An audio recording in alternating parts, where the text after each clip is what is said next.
Hey, how's it going? ZmanTheTech here, and I want to thank you for tuning in to SnoleyGames. As always, I appreciate you very much, and today we're taking a look at the ED64 Plus for the Nintendo 64.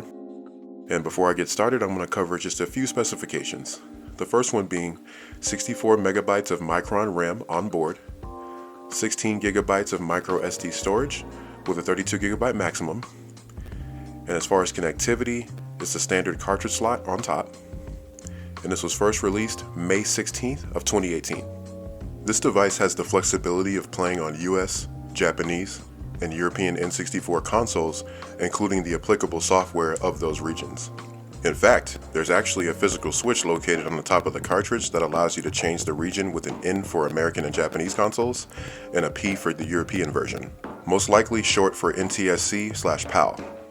This device is often misunderstood as to what it actually is advertised as. Originally, it allows you to back up and preserve game saves from existing cartridges. However, nowadays the common use of this device seems to be more driven on the ability to play your backups natively on the system. So that's what I'll be covering today. As far as the performance, every game that I've tested runs just as you would expect it to, as if you plugged in an official game cart and got right to it. There is a bit of load time when launching your chosen game to play, depending on its size. However, it's not too offensive of a wait time, considering that you have the entire library of N64 games at your disposal. It's still important to note that it's still necessary for you to obtain and install a memory pack and an expansion pack for the games that require it and or are compatible. Just like with official carts that do have compatibility, sometimes the extra boost and performance modes that are integrated in the ROM fare better without the expansion pack because there are sacrifices made to push higher textures and details, and you in turn get lower frame rates, which is pretty impressive to think that it comes that close to the official hardware with this single cart and behaves similarly. So on that note, it's up to you to do some research to find which games work best with and without the expansion pack. It's important to note as well that there are a handful of games that refuse to launch. This is mainly pertaining to the games that require additional hardware, or if you try to run 64 DD games. Unfortunately, these aren't supported. Another important thing to note is that you have to hold the reset button for 3 seconds for those games that save directly to the cart in order for it to register to the device. If you turn it off without doing so, you'll lose the data. For the games that save to the memory pack, this doesn't apply. Upon first boot, a list is presented with the topmost selection being the US games list. To make a selection on that initial page, you use the A button. Then you're brought to a set of pages with the entire games list. The up and down arrows on the D-pad select a game on each page respectively, and to advance to more pages you would use left and right on the D-pad. But here's where the inconsistency occurs. In order to launch a game, you have to press the start button. Not too much of a big deal, just something to get familiar with going forward for future use. There are a few other functions, some of which don't work right and can cause the menu to lock up and need a reset, so it's best to just stick with selecting and launching games. As far as the visuals, with a standard composite connection, it's spot on just like you remember. Looks best on a CRT screen, looks okay on newer TVs as long as you set the aspect ratio to 4:3. I've encountered no graphical errors or hiccups of any kind during my testing phases. It really is remarkable how well this cart runs the game so faithful to the original. Now unfortunately, I don't have the HD adapters that they have nowadays, as those options are quite out of my budget, so I can't say how well it looks while using one of those. For anyone that does have one and gives this cart a try, please feel free to comment down below for the others that may be inquiring. For those interested, I can record specific games that you'd be interested in seeing how well it runs on this cart. Leave a comment down below in regards to that as well, and if I see it enough, I'll set aside some time to make that happen. Now, the audio quality thankfully has been successfully captured and projects just as I remember. Same clarity, same bitrate, zero latency. I have no gripes at all with this area. So, in conclusion, this cart really did surprise me considering its significant price difference to its much more well-known competition, the EverDrive 64. Now, there are some games that are known to have issues running on this cart, but its compatibility rate is at least 95%, so I'd say that's pretty fair. I found my ED64 Plus on eBay for $59.99, so expect a price range for somewhere around there if you're in the market for one. Overall, I'm thoroughly pleased with the functionality of this cart from a consumer standpoint, and I highly recommend it if you're looking for a way to play your backups on official hardware for a much more reasonable price. So with that being said, my final score for the ED64 Plus is 9 out of 10. If you like what you saw, definitely like, comment, subscribe. Remember to keep it locked to SnoleyGames for all of your indie game, third-party game tech review coverage, and sometimes Nintendo and retro games thrown in the mix. Have a good one. Take care.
Welcome to Mario Kart!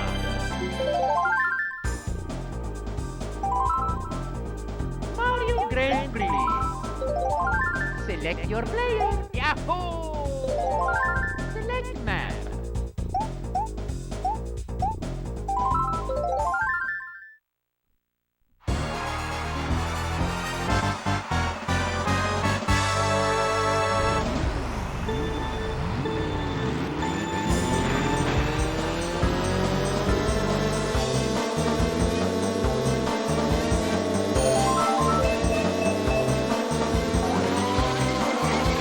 Here we go.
Korea is beautiful.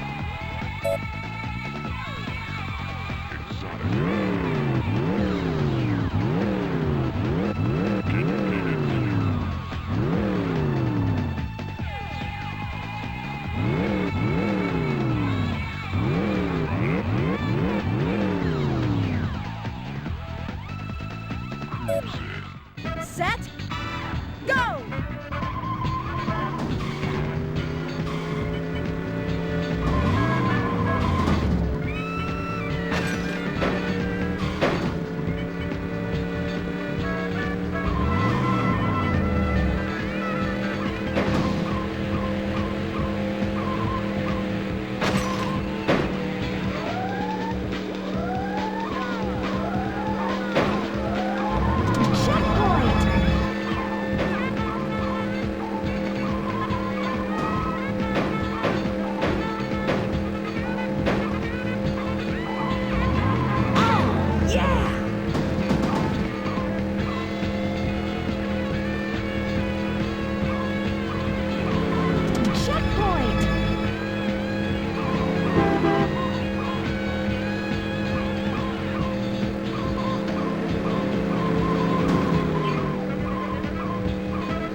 Checkpoint! Go, baby!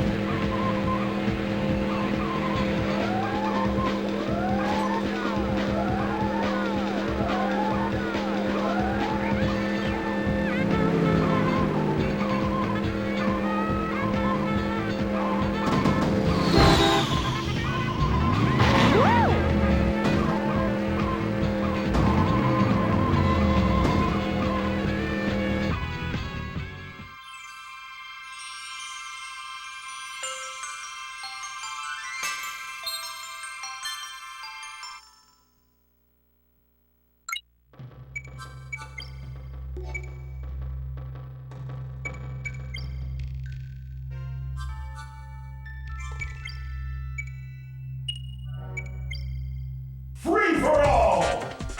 Lead! Lead! Stop!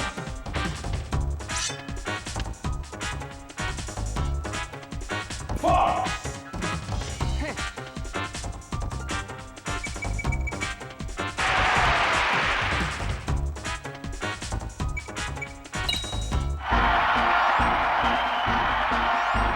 Three, two, one, go!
Sub-Zero. Choose your destiny.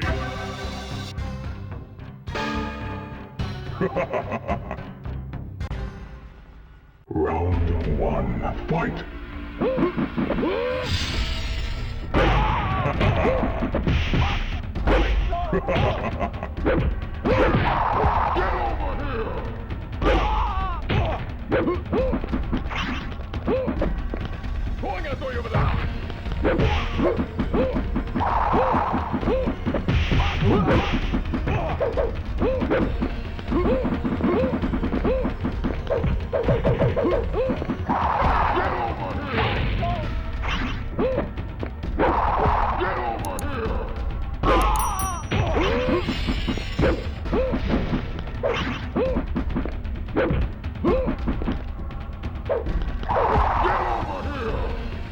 Sub-Zero wins.